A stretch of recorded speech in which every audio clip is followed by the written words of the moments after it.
Welcome to my way of expression. Hi friends, எல்லோரும் எப்படி இருக்கீங்க? நல்லா இருக்கீங்களா? இன்றைக்கி நம்ம ரெசிப்பியில் என்ன பார்க்க போகிறோம்னா சப்பாத்தியும் குருமாவும் தான் பார்க்க போகிறோம். எங்களுக்கு என்ன குருமாவாக செய்ய தெரியாது அப்படின்னு நீங்கள் சொல்கிறது கேட்குது. ஆனால் இந்த ஸ்டைலில் நீங்கள் குருமா செஞ்சிங்கன்னா திருப்பி செய்வீங்க. அவ்வளோ டேஸ்ட்டாக சூப்பராக இருக்கும். வாங்க நம்ம இப்போ எப்படி செய்யலாம் அப்படிங்கிறத பார்க்கலாம். நான் இதுக்கு தேவையான வெஜிடபிள்லாம் எடுத்திருக்கேன். பீன்ஸு, கேரட், உருளைக்கிழங்கு, தக்காளி, வெங்காயம், பட்டாணி இவ்வளோ எடுத்திருக்கேன். வெங்காயம் வந்து ரெண்டு எடுத்திருக்கேன், தக்காளியும் 2 எடுத்திருக்கேன். மித்தபடி காய்கறி உங்களுக்கு எப்படி தேவையோ அதை பொறுத்து நீங்கள் எவ்வளோ காய்கறி வேணுமோ அதை நீங்கள் எடுத்துக்கோங்க. இப்போது நல்லா வாஷ் பண்ணிட்டு வந்தாச்சு. இது எல்லாத்தையும் நம்ம நறுக்கி எடுத்துக்கலாம்.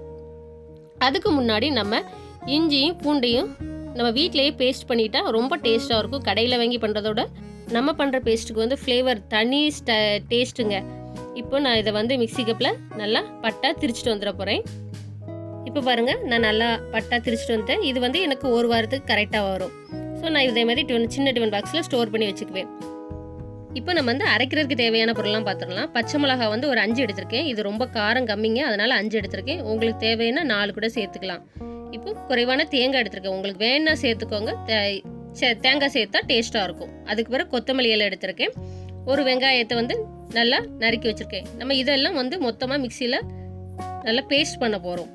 அதுக்கு கூட வேறு என்னெல்லாம் சேர்க்கலாம் அப்படிங்கிறதையும் பார்க்கலாம். அதுக்கு பிறகு 1 ஸ்பூன் சீரகம் எடுத்திருக்கேன். ஒரு 10-12 மிளகு எடுத்திருக்கேன். 1 ஸ்பூன் வந்து கசகசா எடுத்திருக்கேன். 2 முந்திரி பருப்பு எடுத்திருக்கேன். அதுக்கு பிறகு 1 டேபிள் ஸ்பூன் அளவுக்கு நான் பொரிக்கடலை எடுத்திருக்கேன். ஒரு குத்துக்கான எடுத்துக்கோங்க. அதுக்கு பிறகு ஒரு பட்டை துண்டு வந்து ஒரு பரவாயில்லாம சைஸ் எடுத்திருக்கேன். அதுக்கு பிறகு பார்த்தீங்கன்னா கிராம்பு வந்து எடுத்திருக்கேன். கிராம்பு வந்து மொட்டு இருக்கிற மாதிரி பார்த்து எடுங்க, அப்போ தான் ஃப்ளேவர் நல்லாயிருக்கும். அதுக்கு பிறகு 2 ஏலக்காய் எடுத்திருக்கேன். இவ்வளோ தான் நம்ம சேர்த்து எல்லாத்தையும் இப்போ மிக்ஸி கப்பில் நல்லா பேஸ்ட்டாக நம்ம அரைச்சிட்டு வந்துடலாம். நம்ம எல்லா மசாலாவும் இது கூட சேர்த்து அரைக்கிறதுனால இதோட ஃப்ளேவர் வந்து ரொம்ப சூப்பராக இருக்கும். நம்ம வந்து கரம் மசாலா பொடி அப்படி மல்லி பொடி எல்லாம் சேர்த்து நம்ம பண்ணுவோம்ல, அதுக்கு பதிலாக இப்படி செஞ்சு செய்யும்போது ரொம்ப டேஸ்ட்டாக இருக்குங்க. நீங்களும் கண்டிப்பாக உங்கள் வீட்டில் ட்ரை பண்ணி பாருங்கள். இது கூட கொஞ்சோண்டு மல்லியும் சேர்க்கணும், நான் மறந்துட்டேன் சொல்கிறதுக்கு. மல்லியும் சேர்த்துக்கோங்க, 1 ஸ்பூன் காணும். இப்போ பேஸ்ட் அரைச்சாச்சு. அதுக்கு பிறகு நான் வந்து வெங்காயம், தக்காளி எல்லாமே சூப்பராக கட் பண்ணி வச்சுருக்கேன். நம்ம எல்லா காய்கறியும் ஃபஸ்ட்டே வெட்டி வச்சா நம்மளுக்கு செய்கிறதுக்கு ரொம்ப ஈஸியாக இருக்குங்க.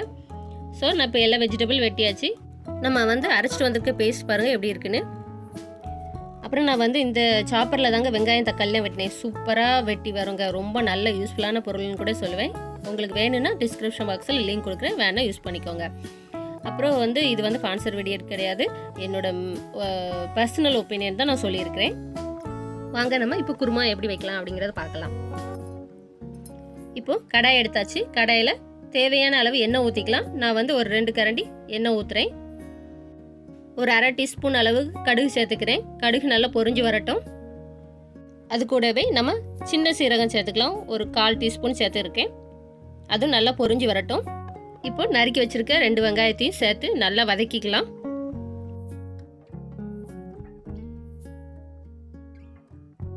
வெங்காயம் வந்து வதங்கி வர்றதுக்காண்டி கொஞ்சோண்டு உப்பு போட்டுக்கிறேன். குறைவாக தான் போடுறேன். மறுபடியும் நல்லா வதக்கி விடுக்கோங்க. இப்போ வந்து இது கூட வந்து நான் கருவேப்பிலை சேர்த்துக்கிறேன்.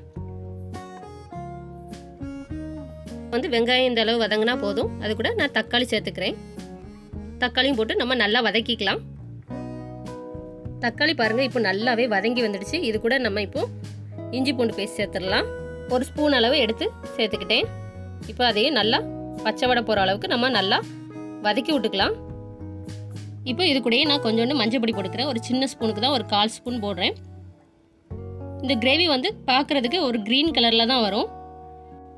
ஆனால் கிரேவி வந்து ரொம்ப சூப்பராக இருக்கும். சாப்பிட்றதுக்கு ரொம்ப டேஸ்ட்டாக இருக்குங்க. உங்கள் வீட்டில் கண்டிப்பாக இந்த ரெசிபி ட்ரை பண்ணுங்கள். ட்ரை பண்ணிவிட்டு கமெண்ட்டுகளை கருத்து பாக்ஸில் சொல்ல மறக்காதீங்க. அதுக்கு பிறகு இந்த வீடியோ பிடிச்சிருந்தா லைக் பண்ணுங்கள். உங்கள் ஃப்ரெண்ட்ஸ் அண்ட் ஃபேமிலிக்கு கண்டிப்பாக ஷேர் பண்ணுங்கள். என்னோட சேனலை இப்போ தான் ஃபஸ்ட் டைம் பார்க்குறீங்கன்னா கண்டிப்பாக சப்ஸ்கிரைப் பண்ணுங்கள். அதே நேரத்தில் பக்கத்தில் இருக்க பெல் பட்டனும் ப்ரெஸ் பண்ணுங்கள். இப்போ பாருங்கள், மசாலாலாம் வதங்கி சூப்பராக வந்துடுச்சு. இப்போ நம்ம என்ன பண்ண போகிறோம்னா இது கூட வெஜிடபிள்ஸ் எல்லாத்தையும் சேர்க்க வேண்டியதான். வெஜிடபிள் எல்லாம் சேர்த்ததுக்கு பிறகு நல்லா மிக்ஸ் பண்ணி விட்டுக்கோங்க அந்த மசாலாவில். இப்போ வந்து நல்லாவே மிக்ஸ் பண்ணி விட்டாச்சுங்க. இப்போ என்ன பண்ண போகிறோம்னா நம்ம அரைச்சி வச்சுருக்கோம் இல்லையா பேஸ்ட்டு, அதாவது மிளகா, வெங்காயம், பட்டை, கிராம்பு, பொரிக்கடலை எல்லாமே நம்ம அரைச்சி வச்சுருக்கோம் இல்லையா, அந்த பேஸ்ட்டை வந்து இது கூட சேர்த்துக்க போகிறோம். இது கூடவே எவ்வளோ தண்ணி வேணுமோ அந்த தண்ணியும் சேர்த்து நம்ம இப்போ கொதிக்க விட்டுறலாம். உங்களுக்கு எவ்வளோ தண்ணி வேணுமோ அது அளவு சேர்த்துக்கோங்க. இப்போ நல்லா கொதிக்க ஆரம்பிச்சிட்டு லைட்டாக மிக்ஸ் பண்ணி விட்டுக்குவோம். இப்போ வந்து நம்ம மூடி போட்டு இதை நல்லா வேக விட்டுக்கலாம். அப்போ தான் காய்கறி நல்லா வெந்து வரும். இப்போ வந்து காய்கறிலாம் ஓரளவு வெந்து வந்திருக்கு. இன்னும் ஃபுல்லாக வேகலை. நம்ம இது கூட உப்பு சேர்த்துக்கலாம். தேவையான அளவு உப்பு உரப்பு எல்லாம் இருக்கான்னு பார்த்துக்கோங்க. அதுவே உங்கள் மிளகா வந்து ரொம்ப உரைப்பாக இருக்குது அப்படின்னு தோணுச்சுன்னா இந்த டைமில் வந்து நீங்கள் 1 ஸ்பூன் தயிர் சேர்த்துக்கலாம். தயிர் சேர்த்தாலும் அதோட டேஸ்ட்டும் மாறாது, ரொம்ப நல்லாவே இருக்கும். இப்போ காய்கறிலாம் வெந்து நம்ம கூட்டு சூப்பராக ரெடி ஆகிட்டுங்க. குருமா ரொம்ப டேஸ்ட் நல்லா இருக்குங்க. கண்டிப்பாக ட்ரை பண்ணி பாருங்கள். இப்போ சூப்பராக ரெடி ஆகிட்டு ஒரு பவுலுக்கு இதை நம்ம இப்போ மாற்றிடலாம். இந்த குருமாவுக்கு வந்து நம்ம வெளியே உள்ள மசாலா பொடி எதுவுமே நம்ம சேர்க்கலாம். நம்ம வீட்டில் அரைச்சிருக்க மசாலாவை தான் சேர்க்குறோம். இது வந்து குழந்தைகள்லேருந்து பெரியவங்க வரைக்கும் எல்லாருமே விரும்பி சாப்பிடுவாங்க. கண்டிப்பாக ட்ரை பண்ணி பாருங்கள். இப்போ நம்ம சப்பாத்தி ப்ரிப்பேர் பண்ணிடலாம். நான் வந்து லைட்டாக எண்ணெய் தடவி தான் போடுறேன். உங்களுக்கு வேணும்னா எண்ணெய் தடவி போட்டுக்கலாம். அப்படி இல்லைன்னா ஃபுல்கா மாதிரி சும்மா சாதாரணமாக ஒரு ஸ்டீல் கம்பி உண்டுலையே அதில் வச்சு நம்ம அடுப்பில் சுட்டு கூட எடுத்துக்கலாம். இதே மாதிரி நான் இப்போ சாப்பிட கிளம்பிட்டேங்க. கண்டிப்பாக உங்கள் வீட்லேயும் நீங்கள் இந்த ரெசிபியை செஞ்சு பார்த்துட்டு உங்கள் கமெண்ட்களை கருத்து பாக்ஸில் சொல்ல மறக்காதீங்க. மீண்டும் ஒரு இன்ட்ரெஸ்டிங்கான விளாக்ல உங்களை சீக்கிரமாக பார்க்குறேன். அது வரைக்கும் பாய். உங்களுக்கு இந்த வீடியோ பிடிச்சிருந்தா லைக் பண்ணுங்கள், சப்ஸ்கிரைப் பண்ணுங்கள், மறக்காமல் பெல் பட்டனை ப்ரெஸ் பண்ணுங்கள். நோட்டிஃபிகேஷனில் ஆல்ங்கிறது செலக்ட் பண்ணுங்கள். தேங்க்ஸ் ஃபார் வாட்சிங்.